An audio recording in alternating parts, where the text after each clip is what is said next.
Good morning, all, or happy lunchtime for my friends in South Downs and others of you living in the future. And welcome to Kal-bardr's Corner for this episode of Coffee with Kal. I am Baron Kal-bardr Gellir, painting the Meridian Cross, painting the Argent Comet, painting the Compostela, painting the Palmer's Lantern, and Reaper. Coming to you live from the southwest outpost of the Barony of South Downs on the beautiful southern coast of Meridies. Now, joining me for today's episode is, and I had to look this up to verify, one of my very first queens in the SCA. She is a font of knowledge when it comes to Iron Age clothing, making things different colors, and of course, growing the plants to do it. You may have seen her work and her opinions on her TikTok as she does her best tragic Victorian impression. Please welcome Countess Gwen Stewart. Good morning, Your Excellency. Hi. Hello, everyone. I see people are popping in, so that's great. It's Sunday morning. I have coffee, man. Everything's good to go. There you also, go. witch hat. Because you look best in a witch hat. I love it. Right. I'm very happy in a witch hat. But for our viewers who do not know you, if you will introduce yourself, tell us a little who you are and why you are in fact amazing. Well, I try to be amazing. I'm not sure I manage every day, but I am Countess Gwen Stewart, also known as Gwen Pershon. I'm part of Clan Pershon, which is a multi-kingdom household. You can find us down in the bog at Pennsic. I have, in fact, been Queen of Meridies, and I currently live in the Shire of Risingstone, which is the Murfreesboro, Franklin area of Tennessee, so right here in Middle Tennessee. I've been in the SCA since I was about 11 years old, so I go back to the 80s and have had the advantage of watching things change and learning how to live life in the SCA. It's really a little bit different, I think, growing up today in the SCA versus growing up in the 80s in the SCA. My husband is Duke Seth. He's also a Laurel for bladesmithing and metalworking, and he'll probably wander in and out at some point so people can ask him questions. I have a long history, obviously, as a costumer. My breadth of knowledge stretches from the Bronze Age to the 15th century, mostly in Northern Europe, but not entirely. And obviously, I love natural dyeing. That's a thing for me. And I do a lot of other weird little things on the side. I do some casting with my husband in Cermatic and, art here and there. But I also like to be a patron of the arts and celebrate and support the people who are doing amazing stuff. So there you go. Excellent. That was a very thorough introduction. I love it. Thanks. I love hearing all the things. So I mentioned, I saw that you mentioned started in the 80s, and I think that's interesting. I looked up I was checking dates this morning, so I was like, I'm pretty sure she was my first. You're not in fact my first queen. Your predecessor was, but you were my second. Cecilia. Cecilia was my first. I was like, when was that? So I was checking the dates. But 2009, 2008. Right. Your AOA was the same month I was born. Great, because that was my freshman year in college, and I was my old friends who are watching this are like, wow. Yeah. So yeah, I was looking. I was like 88, 88. That's a thing. All right. Anyways. Yep. It's okay. All right. So today's show is of course coffee themed, and that's clearly the most important part. Dancing pig pottery. Not to kind of show off my Huffington Horse mug. I love it. What do you have in your fancy pottery there? I have just straight coffee. This is community because my husband originally came from South Louisiana, and so that is the coffee that we live on. And in this case, I have a little bit of turbinado sugar and cinnamon in it. Nice. As I showed you earlier, I have my French press. I am set for today. She came prepared, folks. This is going to be a show full of coffee. Yes. So I will admit I'm cheating on community today. That's usually one of my go-tos. I was in Louisiana long enough that I became addicted. It's the best today coffee. I've got what's that? It's the best coffee. It's good coffee. I was really surprised. I was like, this is like cheap, but it's really good coffee. Mm-hmm. So I went with the New England coffee today. It's her cinnamon hazelnut. Because I'm also cheating on Odyssey. I feel bad coming off of Gulf Wars that I'm actually out of my Odyssey coffee stock. Like I'm empty, and I was very sad when I discovered that this morning. So they're going to be getting more of my money here soon because I need more Odyssey coffee in my life. Yeah, I order their hazelnut. That's my favorite. And the fact that I haven't actually been to an SCA war in 2 years, and I haven't actually had that morning where I get up and walk down to the marketplace and get my Odyssey coffee and then walk back and sit in my camp. This is killing me, man. Yep. It was my first experience with them at Gulf Wars was when I got to go get a full carafe of coffee, and I was like, give coffee, please. need coffee. Yeah. That was quite nice to just bring back a whole thing of German chocolate just to camp, and here you go.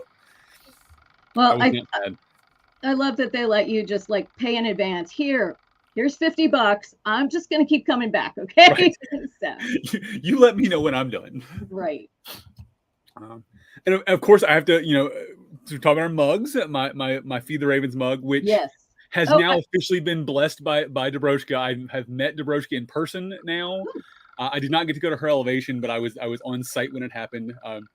It was funny. She walked up. She's like, "Hey, man, that's a nice mug you got there." And I realized who she was, right? And I was like, "I know, right? It's a Feed the Ravens mug. Isn't it pretty?" And I hammed it up, but she's like, "I know, Cal." And I was like, "Oh, okay, cool. Just checking." She's completely awesome, and my water today is in here. Let's get it. Oh, there you go. Feed the Ravens. It's important. Feed the Ravens, man. It's good. And it's purple inside, so it is absolute perfection. There you go. So we talked about coffee. We talked about our introductions. Actually, on elevations, real fast. I usually don't do this, but a couple shout outs. It's been a really busy week for elevations and announcements this week from friends of mine. Baroness Zara got announced or got elevated to the Pelican. His Highness Daoud from the Mist got announced to the Shiv. Oh, cool. God, there's another one, and I'm feeling like a terrible person. Anyways, lots of people getting elevated this week, so congratulations all around to those folks who are getting. Arundor in Atlantia was elevated yesterday to Sir Arundor. There you go. There's a couple. I was like, there's other people I know, but there's been a ton of elevations this week and announcements. I'm so happy for all the people I know that are getting recognized. So congrats all around for that. So, all right.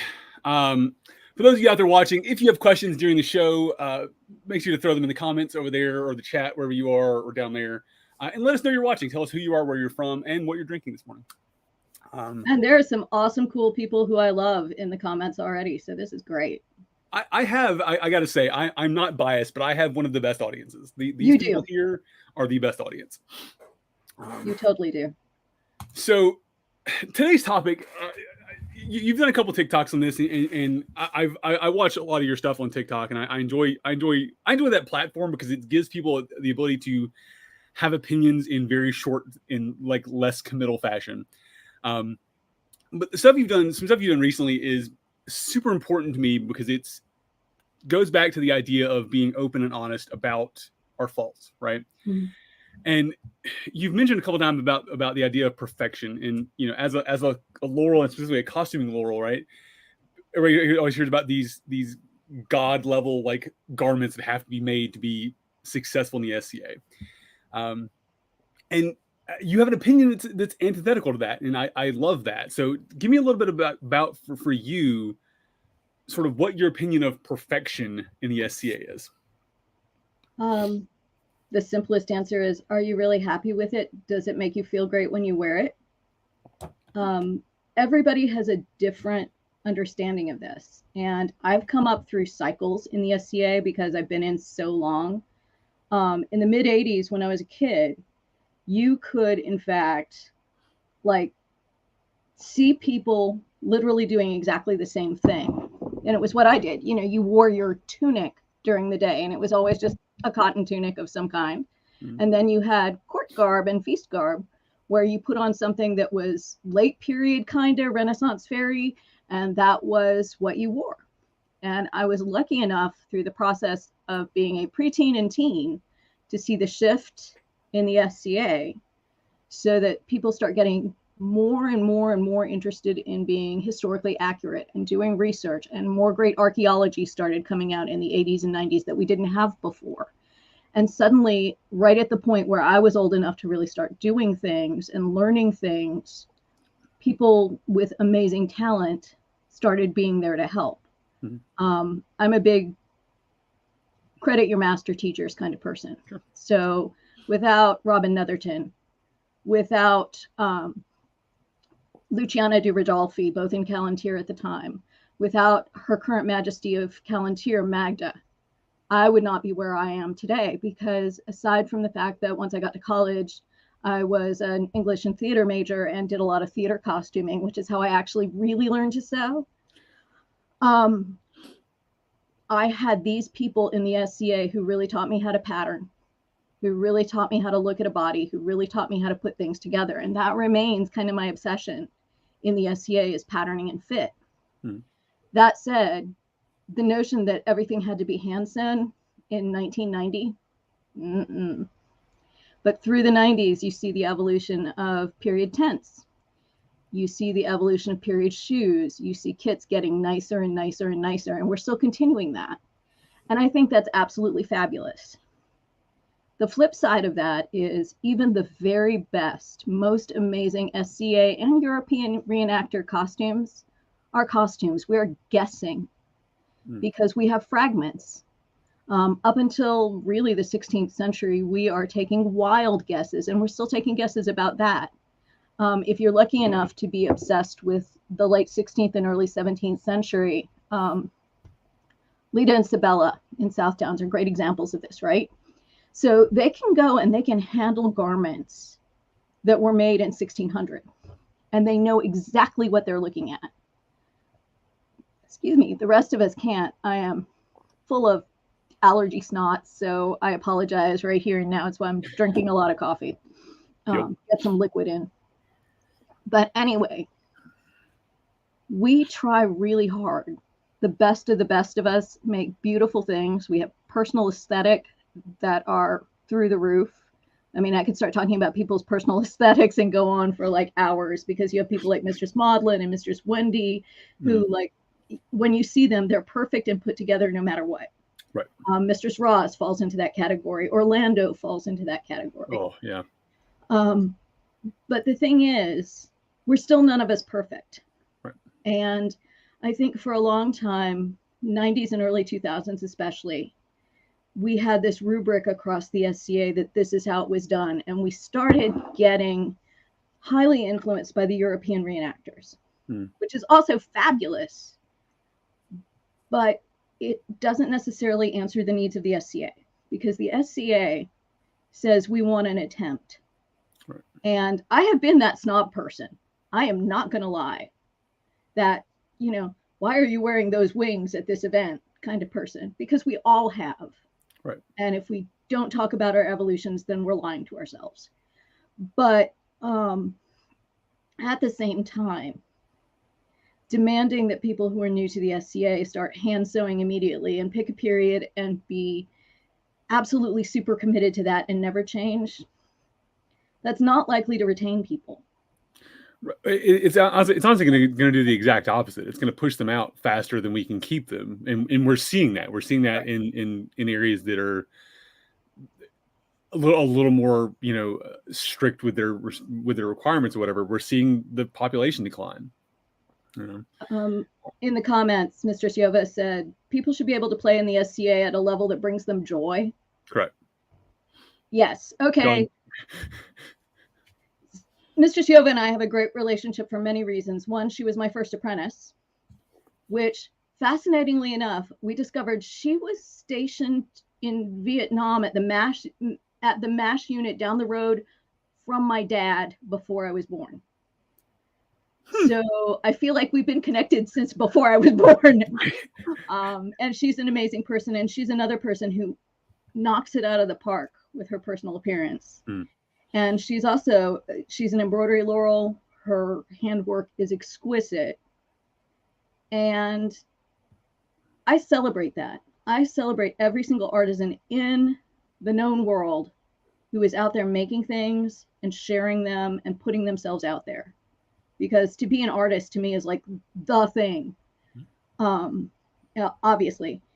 And what we're dealing with now, and I think it's part of the shift in culture across the nation, if not the world, is we're realizing that in insisting on rigid historicity, and everything has to be exactly the way it was in the Middle Ages, down to the tiniest stitches, we are more than just sending people off who aren't interested in doing that, but we're also limiting the ability of people who have disabilities, visible and invisible, to participate. And we're also losing some great art because we're nitpicking. Right. And I will not lie, I have garments that are completely hand sewn that are as nosebleed close to accurate as I can get. Right before I was elevated, I worked a lot on the Herjolfsness stuff from Greenland. And I hand sewed using the same stitches a whole bunch of garments, which are still out in circulation, which makes me happy. Some kids' stuff and things like that, and some dresses of my own. But that doesn't mean that every single thing that I wear is made that way. Right. And I've developed tendonitis, which means there's less hand sewing because my left hand hates me.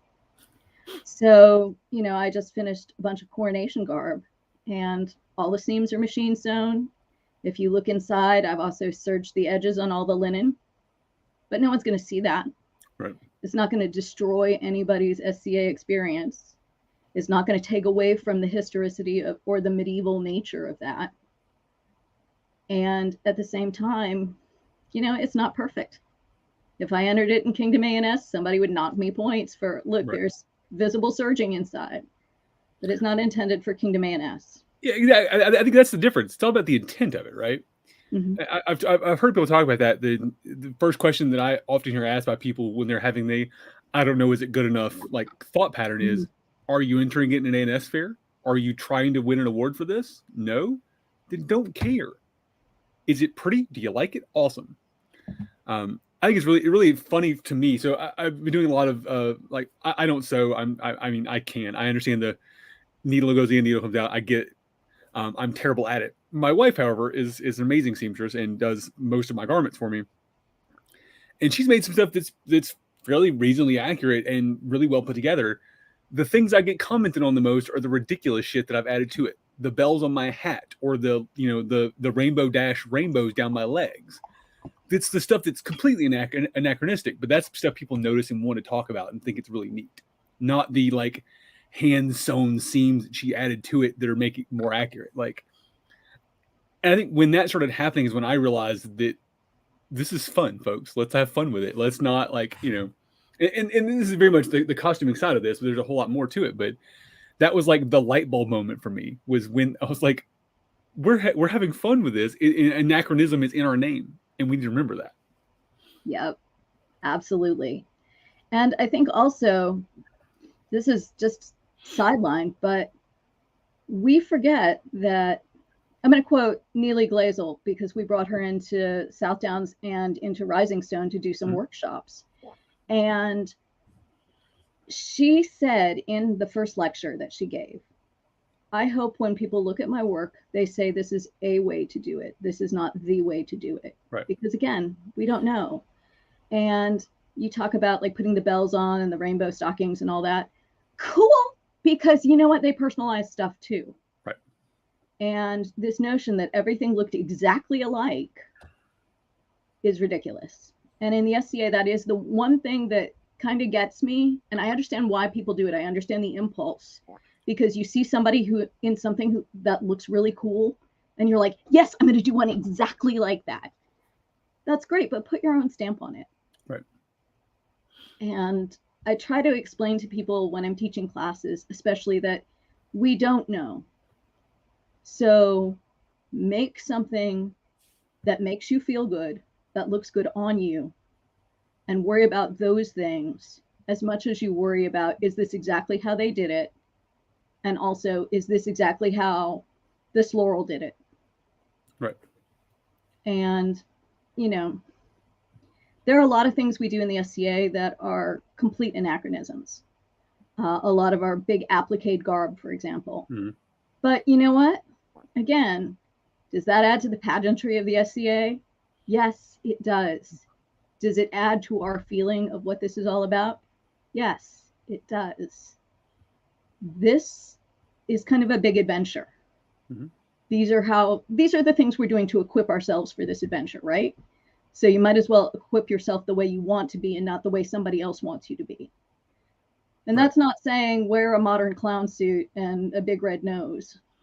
Although there's some interesting red nose documentation from the Black Death. So I was gonna say anyway, I've seen red noses. I've seen the jester different various jesters hats and the fools heads and things like that. It's one of the things Kisa was working on was she wanted to wear cat ears, but we're like, no, you can't do that. It's not period. And she's like, give me a minute, and she did. She's found periodization for wearing animal ears.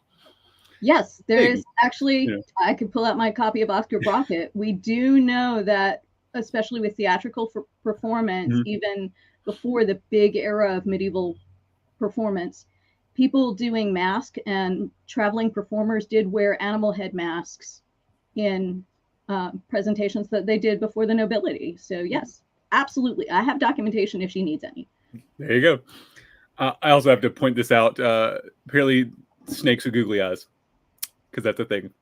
Yeah. There you go. So I want to divert a second, and then there's a question that we'll get back to. So I see your question, and there we'll get to that. In this case, we talked a lot about costuming, right? And the idea about costuming being more accurate, which is, I think, part of this conversation. But even past that, the idea of perfection. So the perfection not being needed, right? And this, because that goes to all aspects of the SCA, whether it's in your fighting, in your heraldry, in your costuming, in your blah, blah, whatever thing. I see so many artisans, so many fighters, so many things that say they're not good enough. Their thing is not good enough to exhibit, not good enough to do. I don't want to go fight in that tournament because my fighting is not good enough. Like that's you hear that through all things. For you, as someone who's been playing for years and is a multiple peer, both a royal and a 30 blah blah years. 30 blah blah years, yeah. How did you get past that? How did you get past the sort of need for perfection? And like, what's the advice we can talk about to get people past that hump? I had an entry not long before I was elevated that had machine sewn seams. I can go grab the dress for you.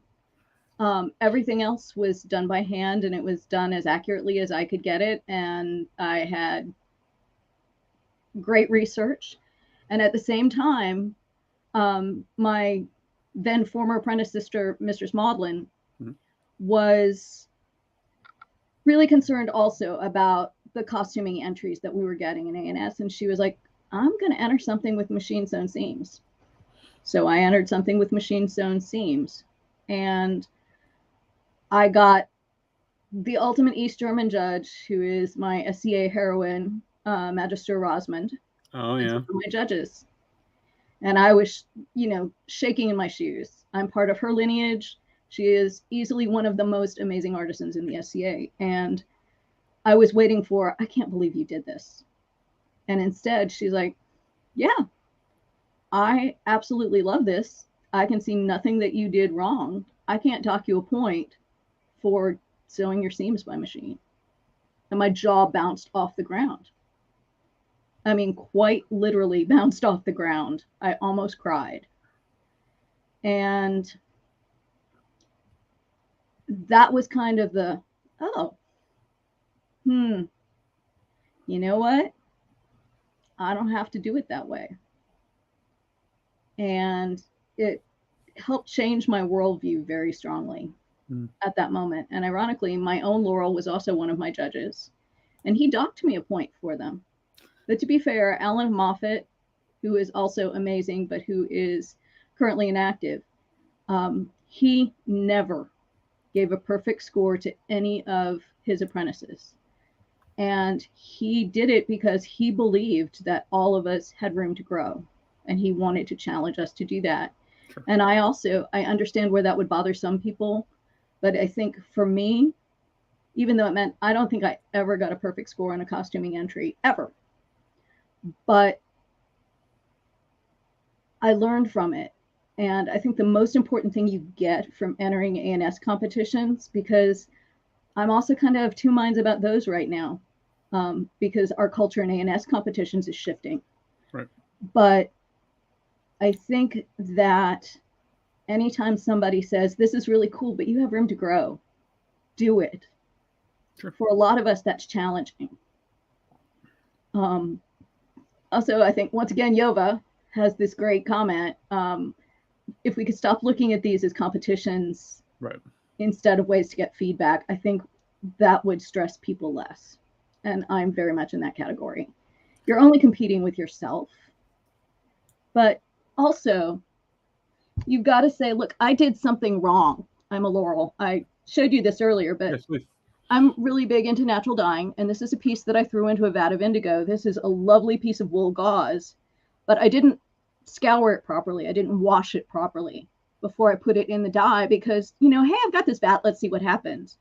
And I got great colors, and I love it because it's kind of ombre.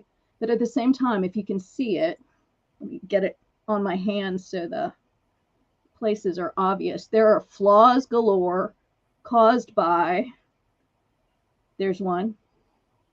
There we go. Yep. That is caused by a failure to scour properly. So I have some options here. Oh, look, I'm like I Dream of Jeannie. Dun, dun, dun, dun, dun. Okay. Trademark infringement. Show when I was a kid. Anyway, so what do? Do I throw it out? Or do I say, yeah, hey, this is really pretty, and I'm going to wear it? Hmm? And the answer is, hey, this is really pretty, and I'm going to wear it. Because, and here, I'll show you another one. This is from the same that I tossed in. The indigo vat was nearly dead. And so this one was properly scoured, but it was not taking color the same way. And so I have this, I don't know if you can really see the color. It's a really pretty lavender color, but it's slightly mottled and it's not pressed, so you can't tell. And there's some little flaws in it. And it's still this beautiful lavender color. And I'm kind of torn. Do I then eco-dye it with some leaves and make it a pretty modern project? Or do I take this really pretty pale lavender veil and send it as part of my gift for coronation to Her Highness who loves purple? Because, yeah, it's flawed. I don't care that my name's on it with flaws. But, you know, you make those decisions because you can do really cool stuff. And do you throw it in the closet because it isn't perfect? Yeah. Yeah. I mean, mistakes are period, right? Whether in especially if you look at things like the things we base a lot of our A&S stuff off of is burial finds. So it was their finest church garb, essentially, or church clothing that they were buried in, not stuff they wore every day. So that's a problem right there. Is that was that perfection for that time. It wasn't what they wore Monday through Friday.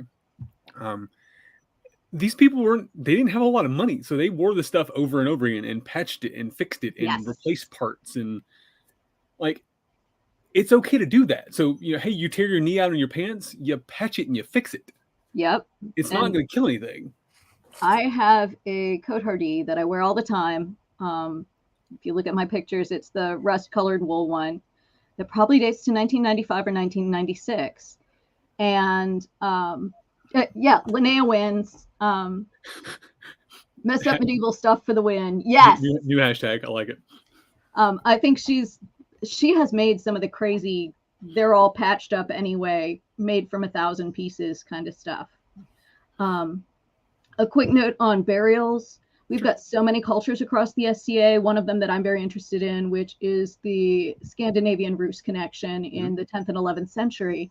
There's pretty significant evidence that people actually made clothes specifically for burial. So we don't know how those compare to what they wore in everyday life, because they also weren't a culture with art that was a literal representation. Right. So we're guessing there too. And, you know, we keep hoping that stuff will come out of the permafrost, but you can't guarantee that. So assume that even if you're upper class on a daily basis, you're going to wear things that have been fixed. If you look at a garment like the golden gown of Queen Margaret, which everybody thinks is fabulous because it is, but it was obviously cut down from another dress. And so that's super expensive fabric that nobody was going to waste. So they made another dress and passed it on to the next person. You know, if you were a Medici, you might maybe always get to toss out clothes. But also there was a thriving secondhand clothing business all across the medieval world. So For every affluent family, there were 10 that were not. So right. like like out of the 100 of us, folks, we all can't be that rich. Like Right. the king gets new garb, the rest of us don't. Right. And in some cases, if you're a Viking and you're a jarl, a duke, mm-hmm. you probably still have a farm. Right. And you may not be actively farming, but you're certainly supervising the farm process, and you're going out in an old tunic and old boots every single day and looking at what's being done. So there's that aspect of it too. You're going on crusade? Great. You are not going to ride in that super nice white surcoat from Munich to Jerusalem. Not going to happen. It's very dirty, it turns out. Yeah. Mud and rain and, gross is a thing. Yeah. Swamps, deserts. Yeah. But I think the notion that you can't reuse pieces is also kind of silly. Right. Pass your clothes down if you can't wear them anymore, because I guarantee you somebody wants them. I can guarantee you, being 5'2", that there are a lot of like 14-year-olds in the SCA wearing my old clothes. I was to say, I can't experience that side of that. I am not 5'2" or a 14-year-old, so yeah, I'm a very large individual. You can't pass that. There are, admittedly, I am like SCA large, not SCA super large, like some people are. But yeah, the pastel market's slightly smaller for me. But also my tunics can make a tent for some people, so I get it. Well, I mean, my husband is a foot taller than I am, so yeah. Yeah.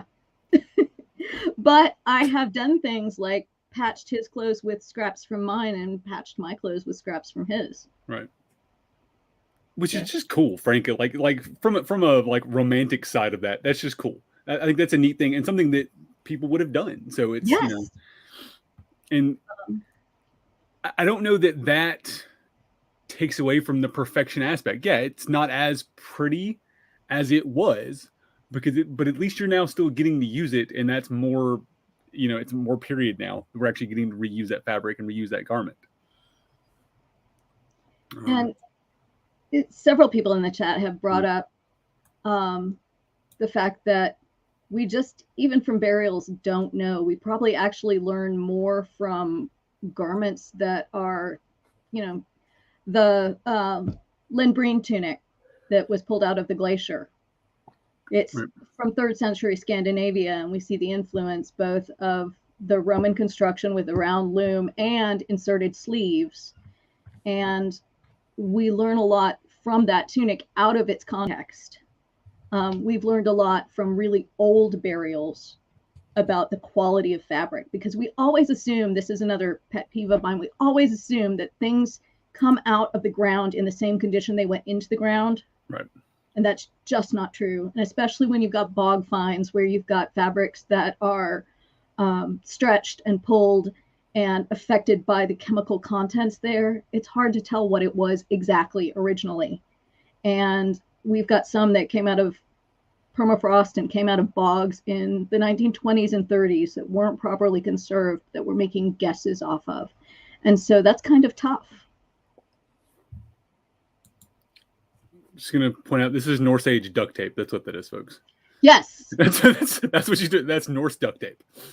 But I mean, fabric is valuable. Yeah.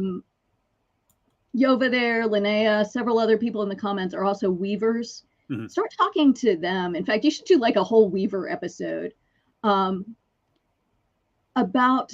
the time and value put into the creation of a piece of cloth that is then turned into a garment. Right. Because every single one of those things is calories burned that you had to produce to begin with. And Greenland is fascinating to me in part because almost zero of those garments have anything dyed in them at all, because dyeing takes resources and time. Mm-hmm. So instead, they found ways to employ weaves and fabrics and the way they positioned the fabric to create effects that were quite beautiful in their day, I'm quite sure. And that was how they personalized them. That was how they showed themselves off. Those are amazing garments. beautifully made and incredibly simple, really. So never discount the beauty and the amazingness of simplicity. And that was something hard for me too, because as a fairly tiny person, some of the crazy fancy stuff does not suit me at all. Right. Because it's like it overpowers a 5'2", size 4 woman in ways that a 6'2" man is not going to be overpowered. So, you know, that's just how it is. Yeah, the same block printing on me versus on you is a whole different ball game. It's like you get one stamp for my like 12. So Right. yeah, bloop, done. So Right. Also, apparently there is interest in weaving episodes. So if you want to talk about weaving with me, message me through the page. Find me on Facebook. I'm happy to do that. Let's do that. I know nothing about weaving. Like half a dozen people you need to talk to, including like at least 3 on this conversation. We'll have a whole weaving panel. It'll be lovely. So, I love the panel discussion. I would watch the heck out of that. Okay, there you go. I think it's important for me is always like, okay, what do people want out of these shows? And like sure, okay, we're talking about weaving apparently. Yeah. I know very little of that. Like I've done some inkle weaving. Like I know how this much works. I get it. I'm not doing it again. Pass. Thank you. It's not my jam. That like, I understand the pain. That is one of my favorite statements ever right there. And the reason is that I tried it. It's always worth trying it. It may never be your thing, but also you know how it was done. Mm-hmm. If somebody asked you to describe it, you could tell them. So if you're teaching a class and you're trying to make it clear what went into something, you know and you understand, but it's not your thing. And the flip side of that too, and I want to make sure that this is stressed, is that if you have a disability and you can't do that, it's still okay. And you can learn about these things from books, from the internet, from people who are experts. And as somebody who gets regarded as an expert, yeah, kind of, but I'm not an archaeologist. And the amount of stuff I don't know dwarfs the stuff that I do know. So let's start with that a little bit, because the question came up earlier about, and we've had the mention of ANS competitions a lot and sort of the culture of the SCA. And this is a bit off topic from our original idea, but I think the idea of perfection plays into ANS so much that it's really relevant. When we're looking at the competition culture in the SCA and sort of how we approach that, I guess what can we do to really change that culture? Like and that's a giant, I realize I should ask you a giant flaming question there, but like, how do we change that culture of it's okay to not do as much or to do it differently, or to like sort of, what's our approach to that? Well, Cal, I have opinions. I know. Here you go.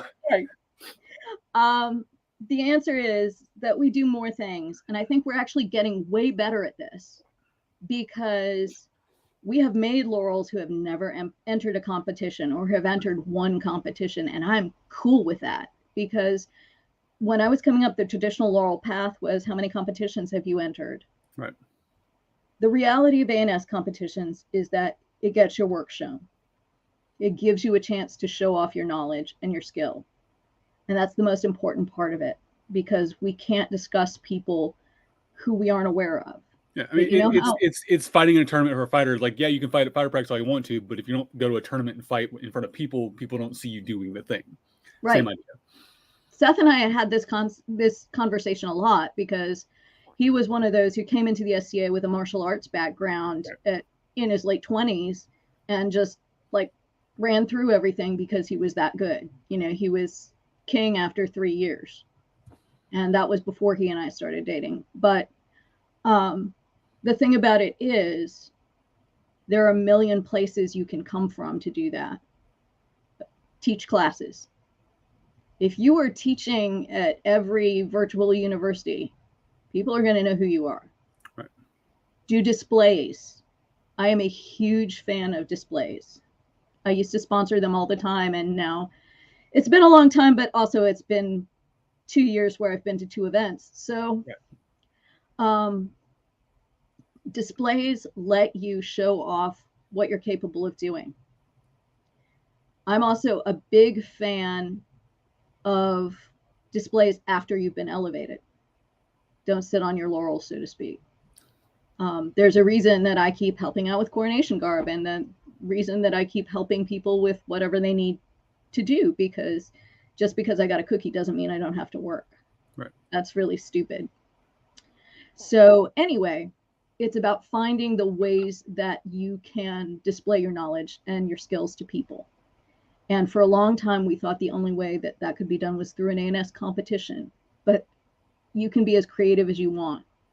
The biggest problem is the fact that there are a lot of people out there who don't like to blow their own horn.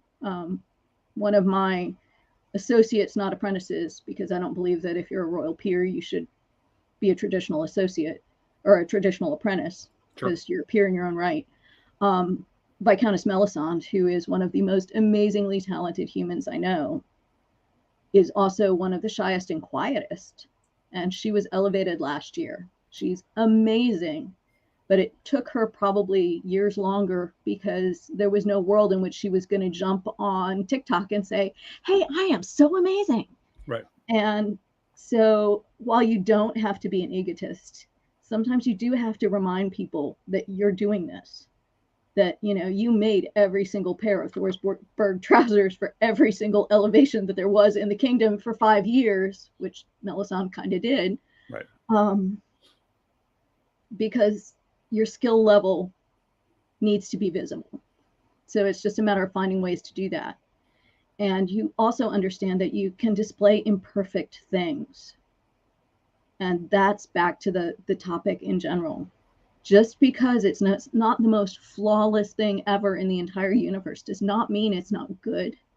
Does not mean you don't have some fantastic ideas. That does not mean that you might not have thought of something that nobody else did, because those are the projects that blow me away. They may not be perfect, but like Azaneri had one a couple of years ago at Kingdom A&S on equestrian ballet. And it wasn't because she couldn't bring her horse and she couldn't really do stuff. Sure. It wasn't necessarily a high scoring thing. It was a mid-level scoring thing. But at the same time, it was like, holy crap, why are 12 million equestrians not doing this? Because this is amazing. And that's the kind of thing that's exciting too. I mean, not just, we have this absolutely perfect equestrian entry versus we have one of the most creative and original things I've ever seen in my life. It may not be a perfect entry, but holy crap. So, yeah. So a question earlier, I'm going to use this to make a point here, was about, you know, machine sewing garments. Should that eliminate you from a competition? And the answer obviously is no, right? Yeah.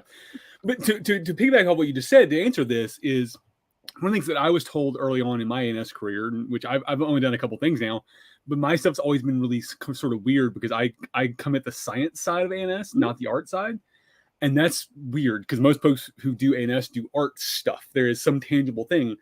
I'm doing like the science of gaming, and that's really hard to show. I love your TikToks, by the way, with all the gaming stuff. Oh, thanks. But the idea that I was told was that make sure you're telling people what you want them to judge or what you're trying to do. So yeah, my game pieces, the board I'm using, the piece I'm using are not period at all. Like none of that is correct. I'm looking at the theory of how the game was played. Like that's the thing I'm looking at. That's the thing I want to be judged. So in the case of, you know, you can't hand sew a garment, that's fine. In your documentation, say that. I can't do this because here's the reason why. Here's what's going on, right? Whatever.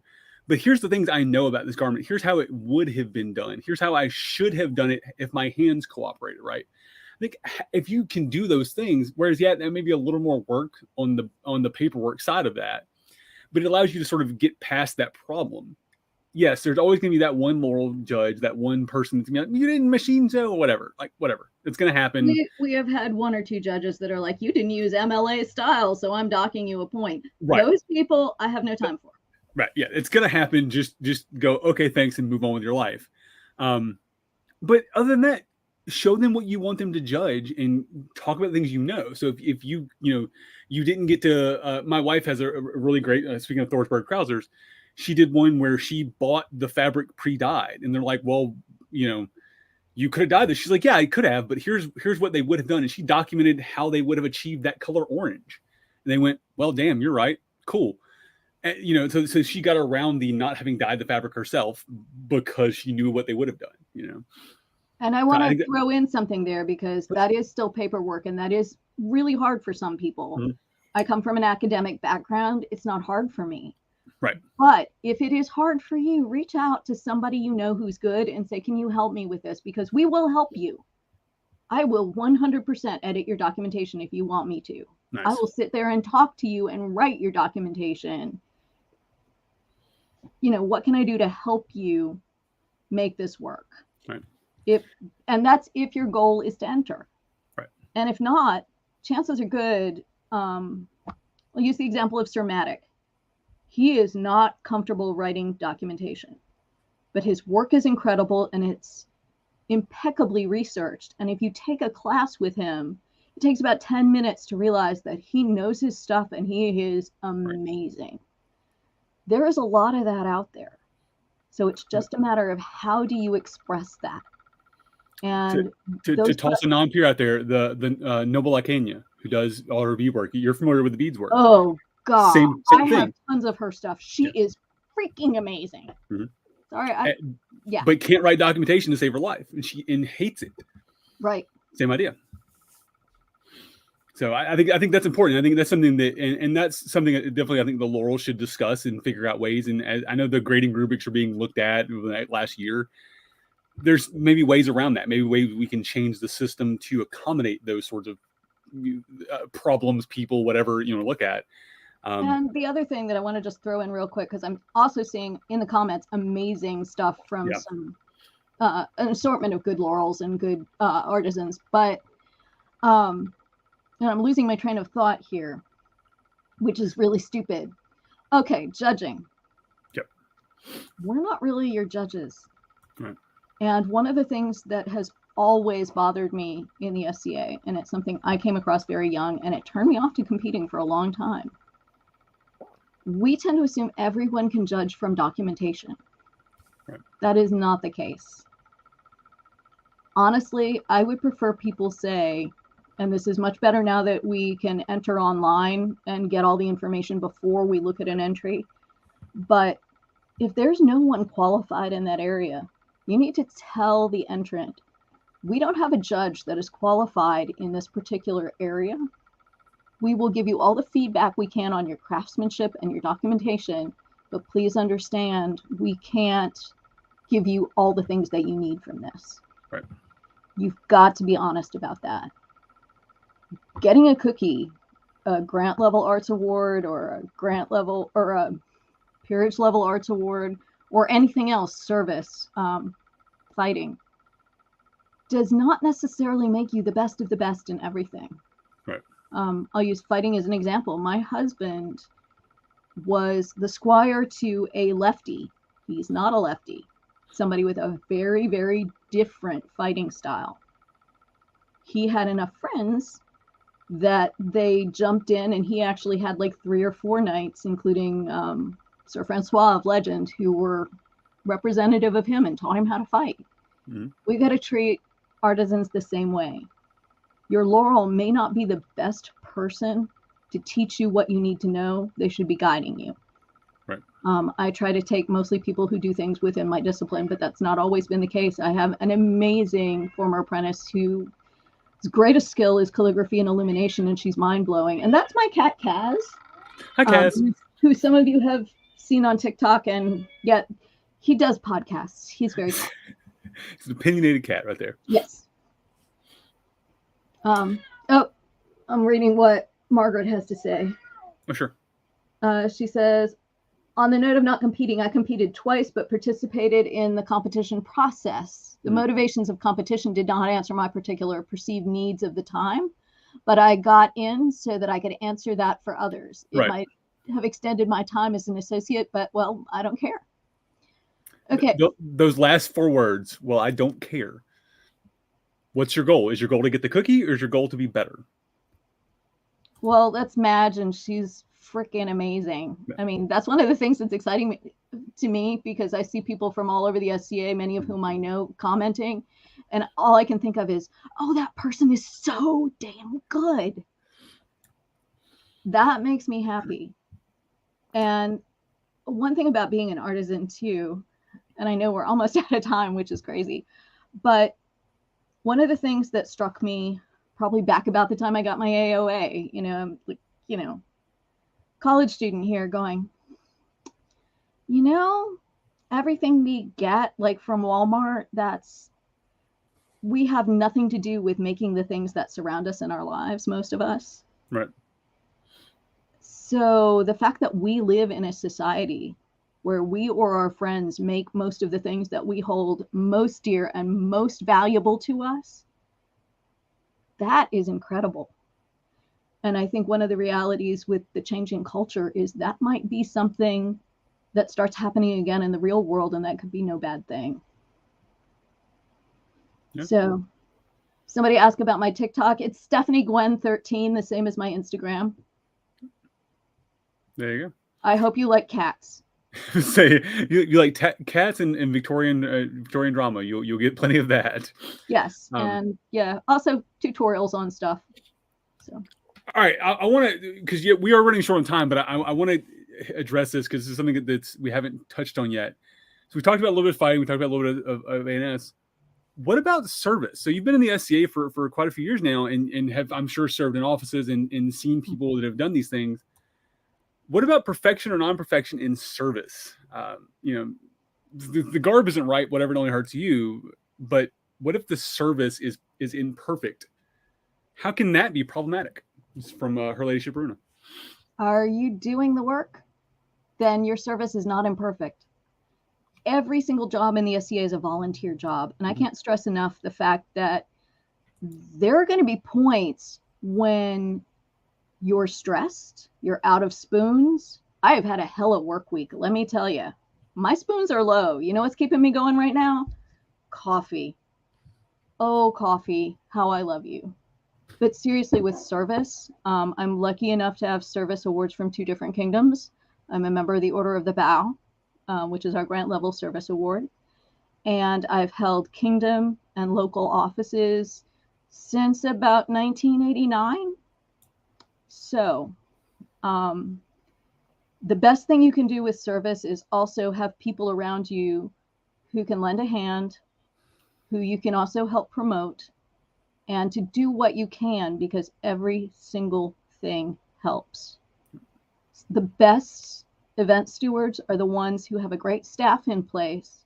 So all they have to do is check in periodically and say, kitchen running okay? Troll running okay? Any problems with the fighting? Any problems with the classes? What do you need from me? And that should be all that the event steward has to do, other than making sure everything's cleaned up and locking the door. Yep. Some people like to be much more hands-on, and if that's your jam, go for it. Do what you feel you can do, when you can do it, and celebrate that. Because rest assured, every single piece of volunteer work that you do is appreciated, whether people say it or not. It really helps when people say it. Mm-hmm. It really helps when somebody says, here, have this Argent Comet because you've been working your butt off. I mean, not going to lie. But if service is your thing, don't burn yourself out. Right. Fighters burn out, artisans burn out. Service people burn out faster and harder than everybody else. And it's also something that's seen less, because a lot of times it's behind the scenes and it's not visible. It's not out in front. So yeah. Do what you can when you can. I think, and that, frankly, do what you can when you can applies to literally everything in the SCA. Right. Whether it's service, whether it's ANS, whether it's fighting, do what you can when you can. If you can't fight today, don't fight today. If you're hurting, don't trudge up that hill because you think you have to fight today. And I'm saying that because I saw that happen at Guildford. I saw somebody literally take 20 minutes to get from camp to the battle because they were hurting that bad. Take a day off. It's okay. And you know what? Most of us aren't as young as we used to be. As you have pointed out to me, I am definitely not as young as I used to be. But that's okay. And we can acknowledge that, your body after 40 is not what your body was at 22. And it is what it is. We will live. That's it. We hope. The goal is to live. So, one quick note about service, just real fast. Come on.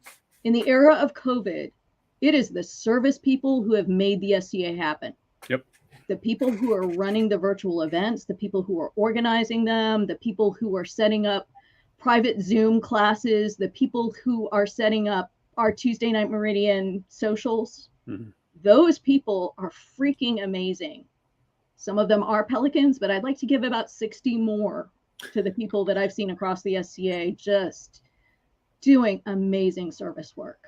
So yeah, there was a lot of work that got done in 2 years that became much more visible in that 2-year period. These people have been doing work for years. It became much more visible at 2-year period because there was nothing else going on. There was nothing else to overshadow it. Right. And I definitely don't want that to get lost. So yeah. So good job, you folks out there. Keep it up. So all right, let me do some show promotions and we'll do a final thought here. All right, coming up tonight, actually, on Kal-bardr's Corner, we'll be joined once again by the cast of Whose Cause Is It Anyways? Doing some support in multiple charities around the efforts in Ukraine. So I'll have links to those when we start the show. So come by, enjoy some improv, donate some money. These people are amazing. I enjoy doing tech for them. I laugh way too much backstage, so it's nice. Oh, it's Cass. Hi, Cass. Monday, so tomorrow, Gareth will be back with her guest for episode 2 of A Look Inside Youth Activities for Youth Ministry, Dame Catherine Ansdale of Lancashire. This show is going to be super cool. Youth is something that doesn't get focused on enough in the SCA. It's something we're starting to get more of. So Gareth's doing a great job of this show. That's her second episode, and her third one coming up next month. That'll be on Page Schools. And so looking at all the stuff we do like for RUM, except for the kids. So looking forward to that. And next Sunday at the 8 o'clock hour, the nighttime hour, Remote will be back with Road to Retention, interviewing Baron Ulrich. This face may look familiar, but the name may not. Baron Ulrich was very busy during COVID doing lots of tutorial type things across Facebook. And just super informative guy, super good at teaching classes. I've enjoyed watching a lot of his content. Didn't realize who the guy was when she first put his name up, and I was like, oh, that guy. So looking forward to hearing his thoughts on retention and seeing what he has in store. You'll notice that I did not mention another Coffee with Cal because Cal is having problems getting the next show booked. So next Sunday, or Sunday after next, I'll be at Fool's War, so we may have to do a weird timing on that show. And it's the one I don't have a guest for. I've got 2 other guests lined up for the next 2 shows, but not for that one. So keep an eye on the page. I may do like a Monday night show or something for that. Hey, have you done Ismay and Dala? We had Ismay on for Road to Retention. Dala we couldn't get her booked at the time, but yeah. Yeah, we actually had, I think Ismay, while she was just on the throne or just off, one of the, like right at the tail end of her first reign, or her second reign rather. I heart the Ismay, so. Ismay and Dala are 2 of my favorite people at the moment because they made Keese's birthday the best thing ever. They escorted her around Gulf Wars Merchant Row and got her super drunk and spent all my money. So they're good at all of those things, and they are also lovable for those things. So that's true. So there you go. All right. So that's that. So we got to show tonight, show tomorrow, show next Sunday. Tune in for all of those. As always, check us out on Patreon. Join the grand wall of patrons, patreon.com/KK Productions. Look us up on Redbubble, search KK Productions. You can check out Gwen on TikTok, Stephanie Gwen 13, or me at Kal-bardr. That's all I got. All right. Final thoughts. So for me, the idea of perfection in the SCA is just don't try, don't care. You know, people have asked me on my path to knighthood, my path to Pelican, my path to or whatever. Well, isn't that going to stop you? And I don't care, right? I think that phrase is the one I found the most. I don't care. I'm here to be better. I'm here to improve what I'm doing and improve the SCA as a whole. And I realize that perfection is not needed for that. Period and stuff is not needed for that. I don't have to be exactly authentic for that. Is my goal to be better at that? Well, yeah, obviously I want to be more authentic. I want to be more period. I want to be more of the look that I see a lot of the icons in the SCA that Gwen mentioned earlier do.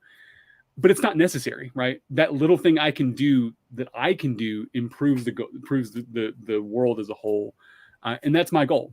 Perfection's not needed for that. Well, Your I Excellency, want to please throw in a really quick comment that comes from my friend, His Majesty Uller of the Midrealm. He and Anne and Seth and I were on the throne together, so we're all really close. He says, okay, if you want to improve 10%, make it 10% better. Don't focus on 100%. What can you do to make your kit 10% better? What can you do to make yourself as a fighter 10% better? Make that your goal for a year and see where you are the following year. You might be 20, 30, 40% better, but 10% is okay. There you go. Also, and thank you for this. I appreciate you. That's awesome. Thanks, guys. Appreciate it. Also, again, where are you happy? Because if you are doing everything and you're miserable, that's not cool. And I have been there, and I have pushed myself to that place. Don't do it. There's not enough coffee. That's true. There is not enough coffee. On that note, this, folks, is an empty cup, and this has been an amazing hour. Your Excellency, I want to thank you for this. You were the first people I knew in the SCA is one of my royals, and that's never changed. You and Seth both have been sort of in that list of you listed a lot of your icons earlier, and you're definitely one of mine. Somebody I've looked to as an inspiration in the SCA. So I know that hurts your heart and all, but just accept it and move on. You're good. Well, Seth and I are going to be out more now that things are a little bit better, as long as COVID doesn't come roaring back, because I have a crap immune system. Right.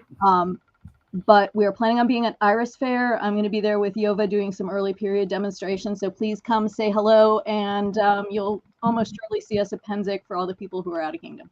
There you go.